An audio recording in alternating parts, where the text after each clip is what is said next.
Hello students, आज मैं उपस्थित हुई हूँ। टॉपिक है हमारा जैसे कि न्याय है।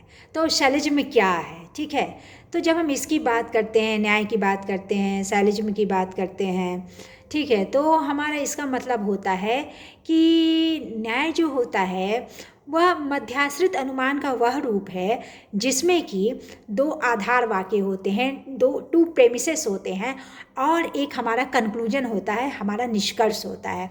तो there are two premises and one conclusion and we find that there are two premises and one middle term and we find that conclusion, so this is called for syllogism। तो न्याय वह होता है, मध्याश्रित अनुमान का वह रूप है जिसमें दो आधार वाक्य हैं, दो प्रेमिसेस हैं और उसमें एक मध्यवर्ती पद होता है, मिडिल टर्म होता है। तो मिडिल टर्म किसको कहते हैं? जैसे हम एक उदाहरण देके मैं समझाती हूँ। All man are wise, Ram is a man, so Ram is wise. सभी मनुष्य बुद्धिमान हैं, राम एक मनुष्य है इसलिए राम बुद्धिमान है। तो जब हम इस तरह की बात करते हैं तो यहाँ पे जो मनुष्य दो बार आता है, मनुष्य हमारा क्या है? तो वो मिडिल टर्म है। वो हमारा क्या है? तो वो हमारा मध्यवर्ती पद है। तो जब हम इसके आधार पर निष्कर्ष निकालते हैं तो उसे हम लोग क्या कहते हैं? उसे हम लोग न्याय कहते हैं।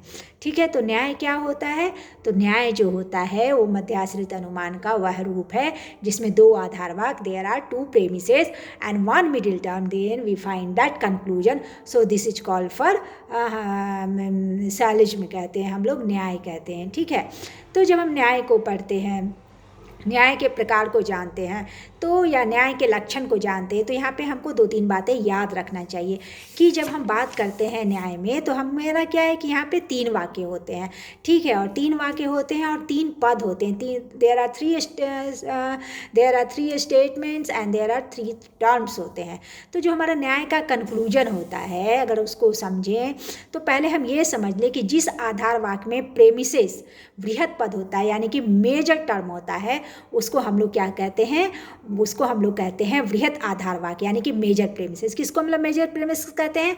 तो जिस आधार वाक्य में वृहत पद, ठीक है, जो मेरा तीन आधार वाक्य है, दो आधार वाक्य है, तो जिस पहला वाला यानी जिस भी आधार वाक्य में हमारा जिस आधार वाक्य में हमारा मेजर टर्म होता है उसको हम लोग मेजर प्रेमिस कहते हैं, और जिस आधार वाक्य में हमारा माइनर प्रेमिस होता है यानी कि लघु पद होता है उसको हम लोग क्या कहते हैं? लघु आधार वाक्य कहते हैं।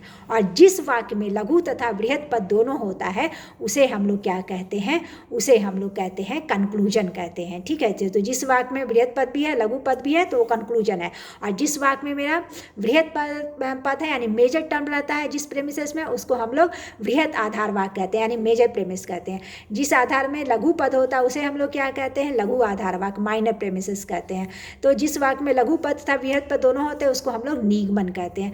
तो इस तरह से हम लोगों को न्याय को समझना है। तो हमने क्या क्या समझा न्याय के लक्षण में? अगर आपसे एग्जाम में पूछेगा कि न्याय का लक्षण क्या है तो क्या क्या आपको समझना है, तो आपको इस तरह से समझना है कि न्याय जो है मध्याश्रित अनुमान का वह रूप है जिसमें दो आधार वाक्य, there are two premises and one middle term, then we find that conclusion, so this is called for syllogism, न्याय कहलाता है। तो फिर न्याय के लक्षण क्या क्या हैं? तो थ्री आधार वाक्य हैं, उसमें से एक मिडिल टर्म होगा, फिर हम कंक्लूजन पे आएंगे, और जो टर्म अगर आधार वाक्य में डिस्ट्रीब्यूट नहीं है, अगर आधार वाक्य में व्याप्त नहीं है, तो वो हमारा निष्कर्ष में भी कंक्लूजन में क्या होगा? वो व्याप्त नहीं रहेगा, वो हमारा अव्याप्त ही रहेगा। तो जो भी निष्कर्ष में अगर व्याप्त होता है तो पहले उसको आधार वाक्य में व्याप्त होना ही चाहिए। ठीक है, तो इस तरह से हम लोग इसको समझ रहे हैं। यहाँ समझने वाली बात यह भी है कि निष्कर्ष के उद्देश्य को, अगर निष्कर्ष में जो उद्देश्य दिया होता है, उद्देश्य आप लोग सबको ही जानते हैं जिसके बारे में कोई बात कही जाए, तो निष्कर्ष के उद्देश्य को हम लोग लघु पद कहते हैं, निष्कर्ष के विधेय को हम लोग बृहत पद कहते हैं। ठीक है, और जो हमारा जो पद निष्कर्ष में ना हो परंतु दोनों आधार वाक्यों में हो उसे हम लोग मध्यवर्ती पद कहते हैं। तो ये सब कुछ खास बिंदु थे जिस पर मैं आप लोग का नज़र डालना चाह रही थी और ध्यान दिलाना चाह रही थी। अब मैं दूसरे में बात करूँगी कि न्याय के प्रकार क्या क्या हैं। तो आज के लिए इतना ही, बाय बाय, सी यू।